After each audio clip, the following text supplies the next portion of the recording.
everyone. So in this video we will talk about the debate of the future strategy of Congress after the civil disobedience movement was withdrawn with Gandhi-Irwin Pact. Following the withdrawal of civil disobedience movement, there was a two-stage debate on future strategy of the nationalists. The first stage was on what course of national movement should take in the immediate future, and the second stage in 1937 considered the question of office acceptance in the context of provincial election held under the Autonomy of Provinces of Government of India Act 1935. With the first stage of debate, three perspectives were put forward on what the nationalists should work upon after the immediate withdrawal of civil disobedience movement. The first two perspectives were traditional responses, while the third represented the rise of a strong leftist trend within the Congress. These three perspectives were as follows: there should be constructive work on Gandhian lines, and there should be a constitutional struggle and participation in the central legislature as advocated by M. A. Ansari, Asaf Ali, Bulabhai Desai, S. Satyamurthy, and B. C. Roy, among others. They argued that in a period of political apathy, the elections and the council work could be utilized to keep up the political interest and morale of the people. Another political front would help build up Congress and prepare the masses for the next phase. Also, this approach would give the Congress a certain amount of prestige and confidence, and a strong presence in councils would serve as an equivalent to the movement. And finally, the third perspective, a strong leftist trend within the Congress represented by Nehru, was critical of both the constructive work and council entry in place of the suspension of civil disobedience movement. He believed that it would sidetrack the political mass action and divert the attention from the main issue of the struggle against colonial power. Instead, this section favored resumption and continuation of the non-constitutionalist mass struggle because the situation was still revolutionary owing to the continued economic crisis and readiness of the masses to fight. In May 1934, the All India Congress Committee met at Patna to set up a parliamentary board to fight elections under the aegis of Congress itself. And yes was said to council entry. In the election to the Central Legislative Assembly in November 1934, the Congress captured 45 out of 75 seats reserved for Indians. Before we learn about the second stage of debate, we will go through some of its background and the question of office acceptance. Everyone in the Congress agreed to the 1935 Act, and it would be opposed root and branch, but it was not clear how it was to be done in a period when a mass movement was not yet possible. Here we are talking about the Government of India Act, which is responsible for our legislative structure today also, and we will learn about this act in details in further videos. Coming back to the topic, in 1937, election to the provincial assemblies were announced, and once again the debate on the future strategy to be adopted by the nationalists began. There was a full agreement that the Congress should fight these elections on the basis of a detailed political and economic program, thus deepening the anti-imperialist conscience of the people. In the second stage of debate, there were sharp differences over the questions on the course of actions of Congress after they win the elections, and the two sides of the debate soon got identified in the emerging ideological divide along the left and the right lines. Jawaharlal Nehru, Subhash Chandra Bose, and the Congress Socialist and Communist were opposed to office acceptance and thereby in working of the 1935 Act. They argued that it would negate the rejection of the Act by the nationalists. Also, it would be like assuming responsibility without power.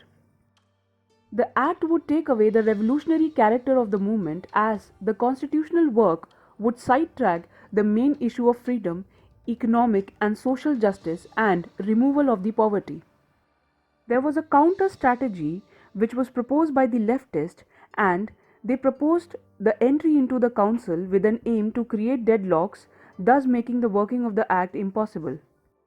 The proponents of the office acceptance argued that they were equally committed to combating the 1935 Act, but work in legislature was to be only a short-term tactic since the option of a mass movement was not available at that time.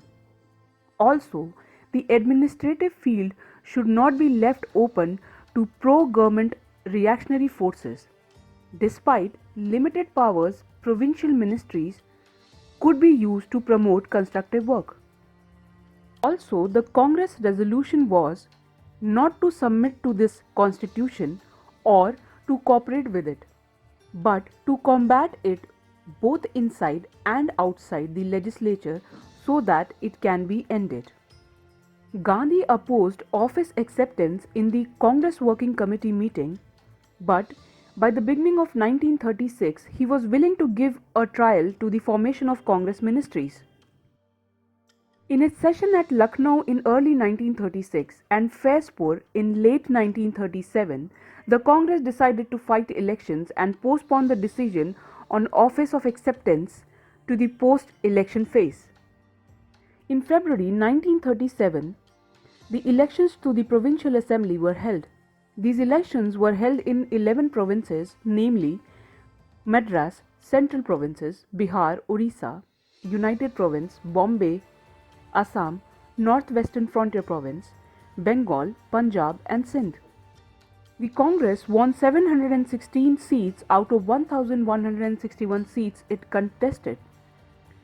It got majority of all the provinces except in Bengal, Assam, Punjab, Sindh and Northwestern Frontier Province. As we all know the reason, here Muslim are in majority and they favored the Muslim League.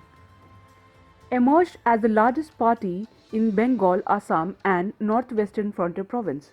A noticeable point here is that they were not in majority in Bengal, Assam and Northwestern Frontier Province, but with collaboration of the other parties which won seats there, they emerged out to be the largest party in the same provinces. Gandhi advised the congressmen to hold these offices lightly and not tightly.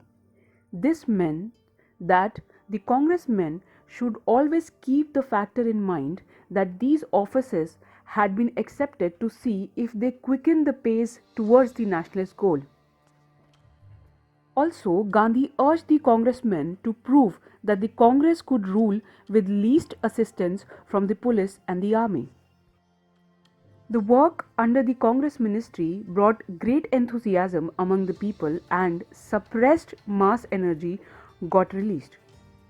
The Congress ministries were formed in Bombay, Madras, Central Province, Orissa, United Province, Bihar and later in Northwestern Frontier Province and Assam. In 28 months, the Congress ruled in the provinces and there were some efforts made for people's welfare in the field like civil liberty, agrarian reforms, attitude towards the labor, social welfare and mass activities.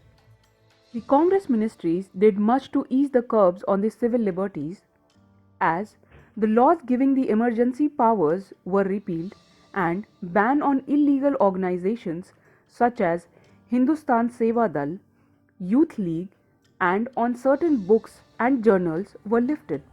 Press restrictions were also lifted. Also, the newspaper were taken out of the blacklist and confiscated arms and arm licenses were restored. The police powers were curbed and the CID stopped shadowing the politicians. So, the political prisoners and revolutionaries were released and deportation and internment of the orders were revoked. In Bombay, land confiscated by the government during the civil disobedience movement were restored and the pension of the officials associated with the civil disobedience movement were restored. But there were certain blemishes in the performance of the Congress ministries regarding the civil liberties, like Yusuf Mehreli, a socialist, was arrested by the Madras government for inflammatory speeches. Also, S.S. Batliwala, a socialist, was arrested by the Madras government for seditious speech. Also, K.M. Munshi, the Bombay Home Minister, used the CID against the communist and the leftist. For a number of agrarian reforms, Congress ministries managed to legislate a number of laws relating to land reforms, debt relief, forest grazing fee, arrears of rent, land tenure, etc. But most of these benefits went to statutory and occupancy tenants, with subtenants did not gaining much. The attitude towards the labor were seen with the basic approach, which were to advance the workers' interest while promoting the industrial peace. For that, they advocated compulsory arbitration prior to striking before the establishing conciliation machinery. Also, efforts were made to improve workers' condition and secure wage increase. The ministries treated militant trade unions as law and order problem and acted as mediatory as far as possible. This approach was largely successful, but not so in Bombay. The social welfare reforms were taken as the measures for welfare of Harijan, like temple entry, use of public facilities, scholarship, and increase in the number in government services and police, etc. Also, attention was given to the primary, technical, and higher education and to public health and sanitation. Some of the social welfare reforms include encouragement given to the khadi through subsidizing and the other measures. Prison reforms were undertaken and encouragement was given to the indigenous enterprises. Efforts were also made to develop the planning through National Planning Commission set up under Congress President Subhash Bose in 1938. Extra parliamentary mass activity of Congress included launching of mass literacy campaigns, setting up of Congress police stations and panchayats, Congress grievance committees, presenting mass petitions of government and states people movement. By 1939, the internal strifes, opportunism, and hunger of power had started surfacing among the congressmen. Yet, they were able to utilize the council work to their advantage to a great extent. The administrative work by the Indians further weakened the myth that the Indians were not fit to rule. Also, the Congress ministries resigned in October 1939 after the outbreak of the Second World War.